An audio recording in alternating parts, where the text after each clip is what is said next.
प्रियजनों, राधे राधे, जय श्री कृष्णा। मैं हूं चाणक्यराज भारद्वाज और आप देख रहे हैं राशि ज्योतिष दर्पण मन का सुख जीवन का। प्रियजनों, मैं अब तक जानकारी पहुंचा रहा हूं राहु के महागोचर यानी कि महाराशि परिवर्तन का, जो कि 30 अक्टूबर सन 2023 को शाम को 4:37 पर हो चुका है।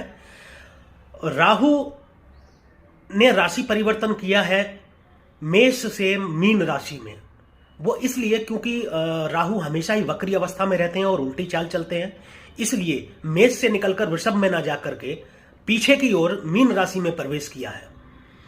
और मैं आपको जानकारी दे दूं कि राहु एक राशि में 18 महीने का समय बिताते हैं, 18 महीने तक रहते हैं, और एक राशि में दोबारा जब प्रवेश करते हैं तो 18 वर्षों के बाद प्रवेश करते हैं। यानी कि अब मीन राशि में राहु ने गोचर किया है 30 अक्टूबर सन 2023 को। अगली बार जब मीन राशि में प्रवेश करेंगे तो 18 वर्षों के बाद प्रवेश करेंगे। तो एक बात तो ये आप अच्छी तरीके से समझ लीजिए कि आपकी राशि में यानी आपके लिए जो भी प्रभाव इनका है वो फिर दोबारा 18 वर्षों के बाद ही आने वाला है। तो प्रियजनों, इस विषय में मैं सभी 12 लग्न और 12 राशियों के विषय में आप तक जानकारी पहुंचा रहा हूं। इससे पहले मैं बात कर चुका हूं मेष राशि के विषय में। यदि आप वीडियो नहीं देख पाए तो मेरी प्लेलिस्ट में जाकर के आप उसके विषय में वीडियो देख सकते हैं कि मेष राशि और मेष लग्न पर राहु के गोचर का क्या प्रभाव होगा। अब दूसरी राशि वृषभ राशि के बारे में मैं बात करने वाला हूं कि राहु का वृषभ राशि पर क्या प्रभाव रहेगा इनके गोचर का। तो सबसे पहले मैं एक जानकारी और आपको दे दूं कि जिनकी भी जन्म कुंडली में जहां कहीं भी जिस घर में भी चंद्रमा विराजमान है वहां पर यदि 2 नंबर लिखा हुआ है तो आपकी राशि वृषभ बनती है और आपके लिए ये वीडियो है। यदि आपके जन्म कुंडली के पहले भाव यानी कि पहले घर में 2 नंबर लिखा है तो आपकी वृषभ लगन बनती है और यह वीडियो आपके लिए है। तो चलिए शुरू करते हैं राहु के प्रभाव का कि राहु के गोचर का आपकी राशि पर क्या प्रभाव पड़ेगा। आपसे पहले आपने बहुत सारे ऐसे वीडियो देखे होंगे, बहुत ज्योतिषाचार्य, बहुत एस्ट्रोलॉजर वीडियो की भरमार है यूट्यूब पर कि ये होगा वो होगा, वृषभ राशि वाले कमाल हो जाएगा, ये हो जाएगा। अच्छा होगा, अच्छी बात है, लेकिन कुछ नेगेटिव प्रभाव भी होंगे। मैं उसके बारे में भी बताऊंगा, क्योंकि मैं वह बताऊंगा जो बिल्कुल सच है। मैं बिल्कुल भी वह नहीं बताऊंगा जो आप सुनना पसंद करते हैं। मैं हमेशा वही बताता हूं जो सत्य होता है या सही होता है। तो प्रियजनों, मैं बता दूं कि आपकी राशि से राहु गोचर करेंगे 11वें भाव में यानी एकादश भाव में। एकादश भाव प्रियजनों लाभ का भाव है, आमंदनी का भाव है। सबसे पहले हम बात करते हैं कि 11वें भाव में बैठ करके ये आपके लिए कैसा फल प्रदान करेंगे। देखिए, 18 महीने तक अब ये यहीं पर रहने वाले हैं यानी कि आपके लाभ भाव में। तो सबसे पहले तो ये आपके लाभ को यानी कि आपकी आमंदनी के सारे रास्ते खोल देंगे, इनकम के सारे रास्ते खोल देंगे, यानी इनकम को बढ़ा देंगे।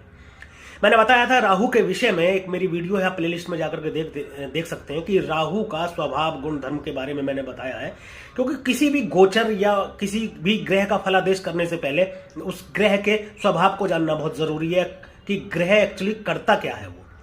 तो मैंने बताया था कि राहु जिस घर में बैठता है उस ग्रह के प्रभाव को बढ़ा देता है और जिस ग्रह के साथ बैठता है उस ग्रह के प्रभाव को बढ़ा देता है। तो यहां पर बैठ के आपके आमदनी के सारे रास्ते खोल देंगे, आपके लाभ बढ़ा देंगे। सोशल सर्किल में नए नए लोगों से मुलाकात आपकी होने लगेगी, अच्छे लोगों से मुलाकात होने लगेगी, बड़े बड़े लोगों से मुलाकात होने लगेगी जो आपके लाभ का कारण बनेंगे।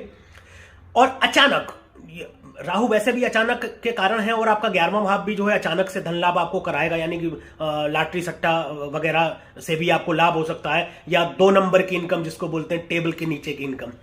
लेकिन यहां मैं ये सलाह ये दूंगा कि आप इस तरीके की इनकम ना करें, कोई भी बेईमानी से पैसा कमाने की कोशिश ना करें, क्योंकि राहु यहां पर बैठ करके आपको लालायित करते हैं नंबर 2 से पैसा कमाने के लिए भी, या जैसे टेबल के नीचे का हम बोलते हैं।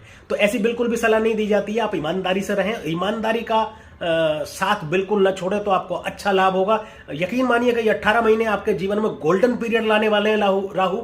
तो आप बिल्कुल भी कोई भी ऐसा काम ना करें जो अनैतिक हो। अनैतिक तरीके से धन कमाने की प्रयास बिल्कुल भी ना करें, कोशिश बिल्कुल भी ना करें, क्योंकि 18 महीने आपका जीवन बिल्कुल बदलने वाला है। बहुत आमदनी आपको होने वाली है, बहुत लाभ आपको होने वाला है। तो प्रियजनों, ये तो रहा फल कि राहु जिस घर में बैठते हैं यानी कि जिस भाव में बैठते हैं वहां बैठ करके कैसा फल प्रदान करते हैं। आपके एकादश भाव में राहु बैठे हैं तो वो कैसा फल आपको प्रदान करेंगे। इसके बाद हम बात करते हैं कि जब राहु अपनी दृष्टि डालते हैं, यानी कि राहु की दृष्टि होती है, 3 दृष्टियां होती हैं, उनके बारे में मैं अभी बताऊंगा कि जब दृष्टि डालते हैं तो उस घर का कैसा प्रभाव ये राहु देते हैं। जिस घर में बैठते हैं उस घर के प्रभाव को तो राहु बढ़ाते हैं, परंतु जहां पर दृष्टि डालते हैं वहां पर कुछ तनाव की स्थिति ये पैदा करते हैं।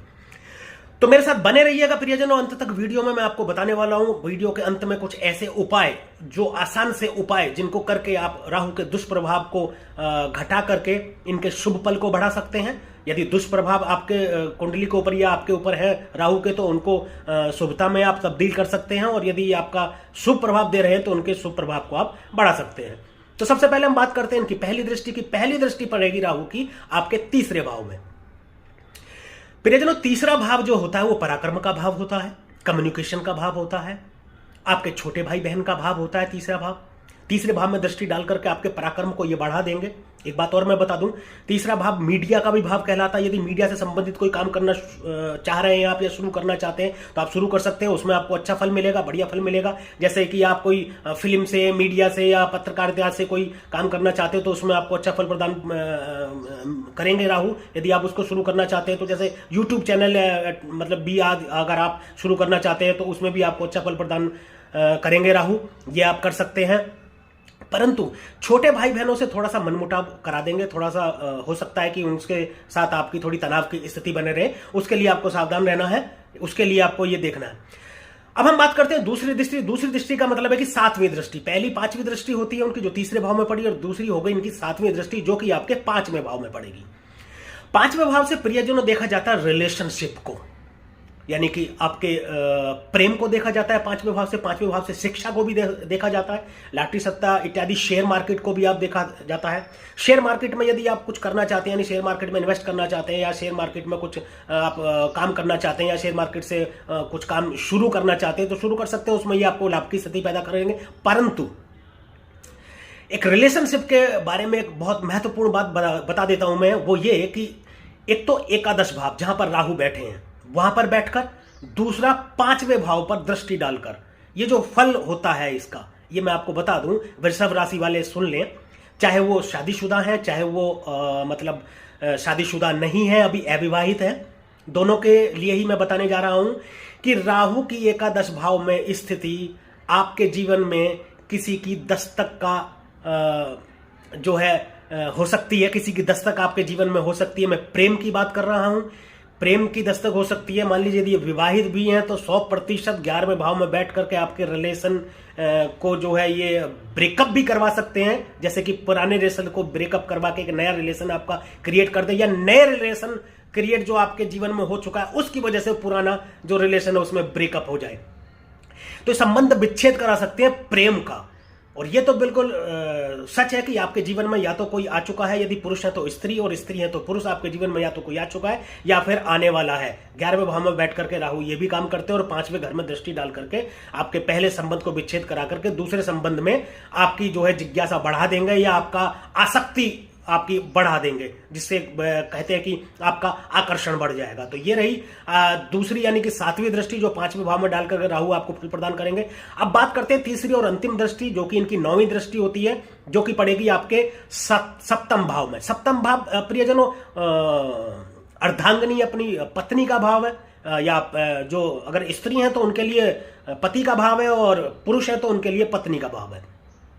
देखिए, अलगाव की स्थिति हो सकती है, अनबन की स्थिति हो सकती है, दाम्पत्य जीवन में खटपट, थोड़ा सा मनमुटाव की स्थिति पैदा होगी। मतलब इवन आपको इतना सावधान जरूर रहना है कि ये यहां पर दृष्टि डाल करके अलगाव की स्थिति भी पैदा कर देते हैं, यानी कि बोले तो हम तलाक की स्थिति भी पैदा कर देते हैं 7वें भाव में। या ये 7वें भाव से जैसे हम लोग व्यापार देखते हैं, साझेदारी में देखते हैं, तो साझेदारी का यदि कोई व्यापार शुरू करने जा रहे हैं तो उसमें सावधानी बरतें, या साझेदारी में यदि कोई व्यापार आप कर रहे हैं, किसी के साथ में पार्टनरशिप है आपकी, तो उस पर भी थोड़ा ध्यान देने की जरूरत है। ऐसा ना हो कि आपका पैसा डूब जाए या कोई पैसा लेकर के भाग जाए। मतलब साझेदारी में ये अपनी की जो है दिक्कत पैदा कर सकते हैं 7वें भाव में दृष्टि डाल करके, तो इससे आपको बहुत सावधान रहना है। तो प्रियजनों, ये तो रहा राहु के गोचर का प्रभाव वृषभ राशि वालों के लिए। महाराशि परिवर्तन का प्रभाव आपके जीवन पर कैसा पड़ेगा। राहु मीन राशि में गोचर करते हुए 18 महीनों तक आपको कैसा फल प्रदान करेंगे, और आपके तीसरे, 5वें और 7वें भाव में दृष्टि डाल करके किस तरीके से आपको प्रभावित करेंगे या किस तरीके से आपको फल प्रदान करेंगे, ये अब तक आपने देखा। अब मैं बताने जा रहा हूं आपको कुछ अचूक उपाय राहु के, कि जिनको करके इनके दुष्प्रभाव को कम करके और इनके शुभता को थोड़ा सा बढ़ा सकते हैं। तो इस कड़ी में सबसे पहला जो उपाय मैं बताने जा रहा हूं, हनुमान जी की आराधना है। आप हनुमान चालीसा का रोजाना पाठ करें, एक पाठ रोजाना हनुमान चालीसा का आप पाठ करें।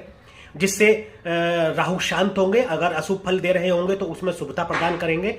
दूसरा यह है, मां सरस्वती की आराधना आप कर सकते हैं, दुर्गा सप्तशती का आप पाठ कर सकते हैं। और एक और जो सबसे महत्वपूर्ण और सबसे पावरफुल बोले तो एक है कि आप महामृत्युंजय मंत्र का कम से कम 1 माला रोजाना जप करें।